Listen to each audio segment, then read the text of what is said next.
Hello there, Miss Bright from Year 6, and I'm going to be sharing with you one of the stories taken from the collection of Spookiest Stories by Paul Jennings.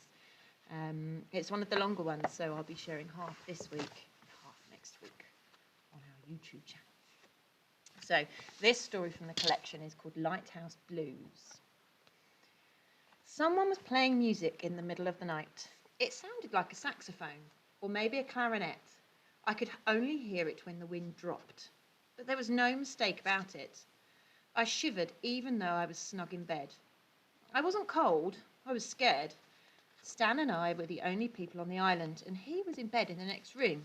I could hear him snoring. So who was playing the music? It was cold outside and a storm was brewing. I could hear the sea pounding against the cliffs. I got out of bed and looked out of the window. All I could see were the black clouds racing across the moon and the light from the lighthouse stabbing into the night. The music seemed to be coming from the lighthouse. I thought about waking Stan up, but I decided not to. He was the lighthouse keeper. He was a nice old boy, but I didn't want him to think I was scared. I was hoping to get a job as a lighthouse keeper myself one day. This was my first night on the island, and I wanted to make a good impression. I climbed back into bed and tried to get to sleep. I tried not to listen to the music. It was soft and far away, but it crept into my brain. It was like a soft voice calling to me. It was saying something. It was speaking without words. I knew I had heard the tune before, but I couldn't think what it was. It was a slow, haunting tune. Then it came to me. I remembered. It was called Stranger on the Shore. Somehow, I knew that the music was meant for me. I was the stranger. I had just arrived on the island. The supply boat had dropped me on the shore that very day. But who was playing the music, and why did it make me feel so sad? I listened more carefully. It was a clarinet. It was definitely a clarinet. And man, I will tell you this, whoever was blowing it knew how to play. It was the saddest and most beautiful music I have ever heard. Then the music changed. There was something different about it. Finally, I realised what it was. Another instrument had joined in. It was a saxophone. They were both playing Stranger on the Shore. It was so sad that I felt like crying, but I didn't know why. After a long time, I fell asleep with the music still sounding in my ears.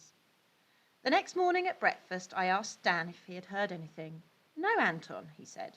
I didn't hear anything. I never do. But I know there is something there. Visitors to the island always hear it. Most people can't stand it. They get scared and leave. You are the third helper that I've had this year. The other two left because of the music. They said it kept them awake at night. But the real reason was because they were scared out of their wits. He looked straight at me when he said this. He was wondering if I was going to run off too. He glared at me with his one eye. He had a patch over the other one. He looked like a fierce pirate, but he really was a friendly bloke. He loved that island more than anything in the world. Well, who could be playing the music? I asked him.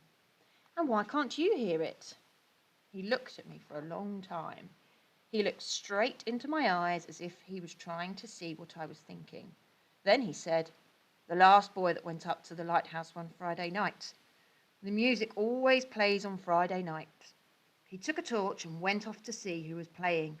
He was gone for 2 hours. When he came back, he wouldn't say anything about it. He just said that he was leaving. He wouldn't speak to me. He wouldn't answer any questions at all. He just sat and looked at the wall. A week later, the supply boat came and he left. He must have seen something terrible, I said. Don't you have any idea who could be playing? Put on your coat, boy, Stan said, and come with me. I'll show you something. A strong wind was blowing. It was coming from the southwest. Stan took me along a track which ran along the top of the rocky cliffs. There were no trees.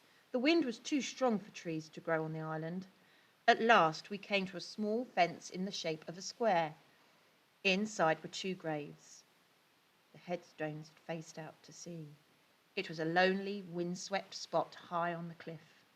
We opened a small gate and went inside the cemetery. I looked at the headstones. The first one was engraved like this: Captain Rickard, 1895 to 1950. Lighthouse keeper from 1915 to 1950, R.I.P.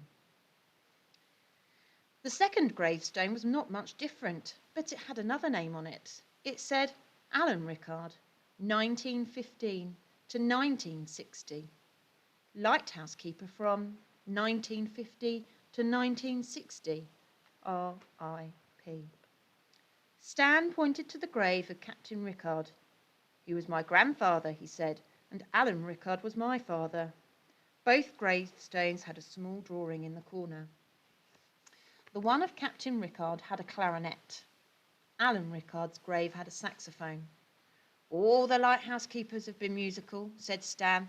The captain played the clarinet, and my father played the saxophone. I play the violin. Do you play anything, boy? Yes, I replied. I play the flute. Stan and I walked slowly back to the house. The wind was blowing strongly. It flattened the grass and made my hair whip into my eyes. Stan had to shout so that I could hear. I can't play the violin anymore, he told me. My fingers won't work properly. I have arthritis. The violin is in the music room at the top of the lighthouse. My grandfather and father used to play up there when they were alive. It was something to do when they were on duty. I don't go in there anymore. I can't bear to look at my violin. Stan's eye was wet. Perhaps the wind was doing it. Or was he crying? We walked back to the house without speaking. I didn't know what to think. Did the two graves have anything to do with that sad music? The dead captain had played the clarinet, and his son had played the saxophone. But they were dead, and dead men play no tunes. Well, that's what I thought.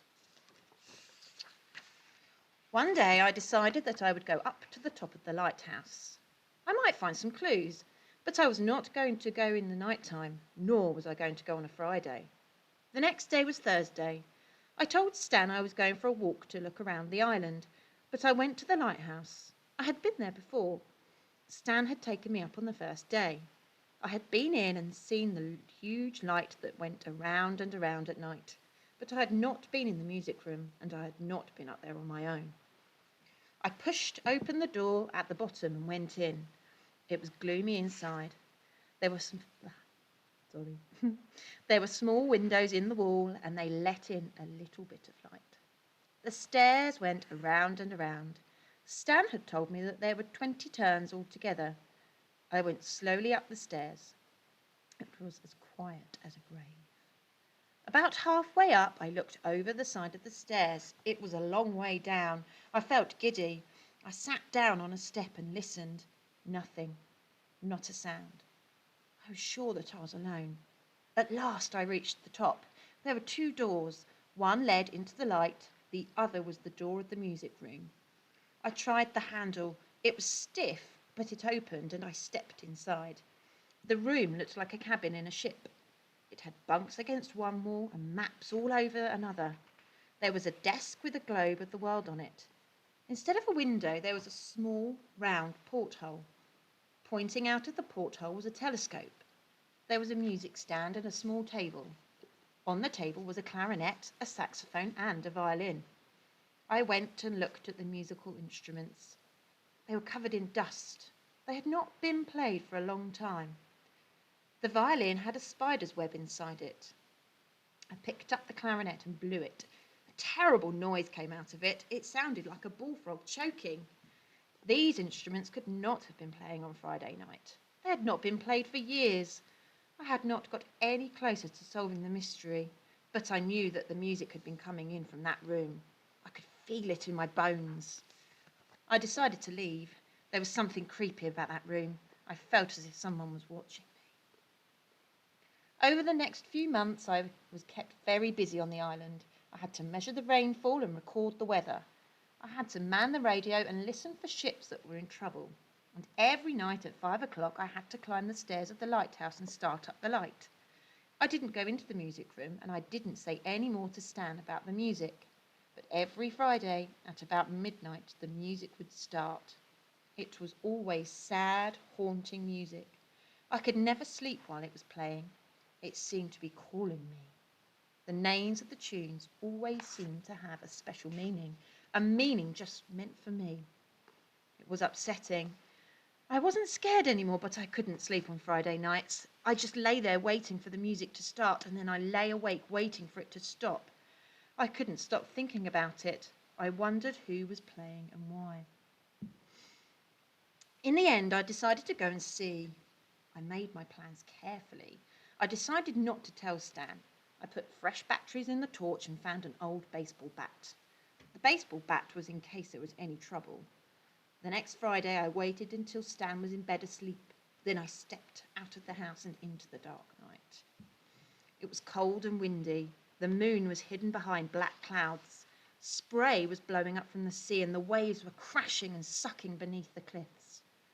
In the distance, I could hear music. It was coming from the lighthouse.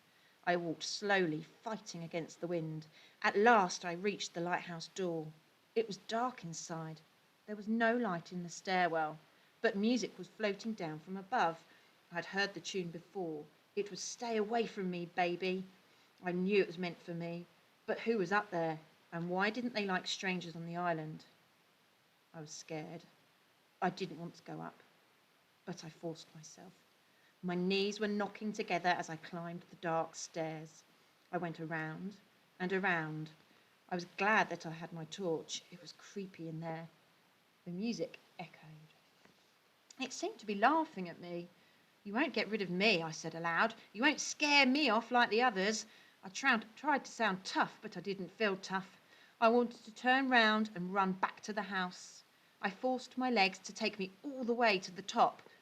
There was light coming under the music room door. The music was very loud. It was definitely coming from the music room.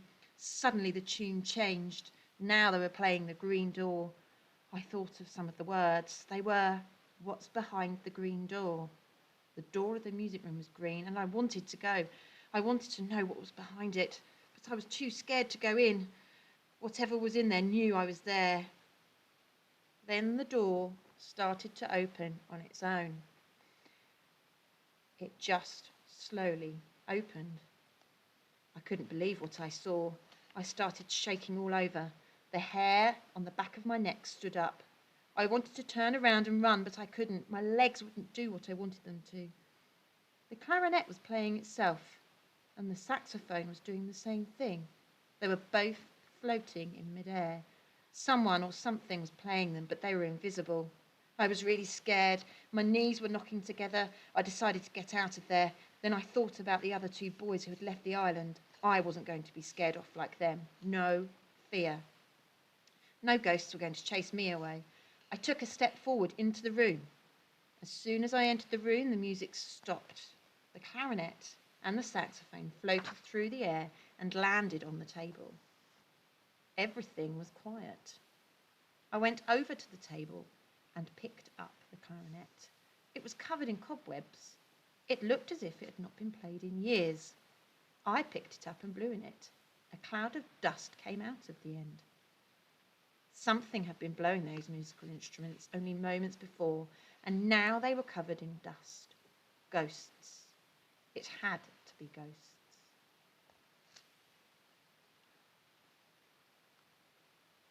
I don't know about you, but my spine is tingling after that.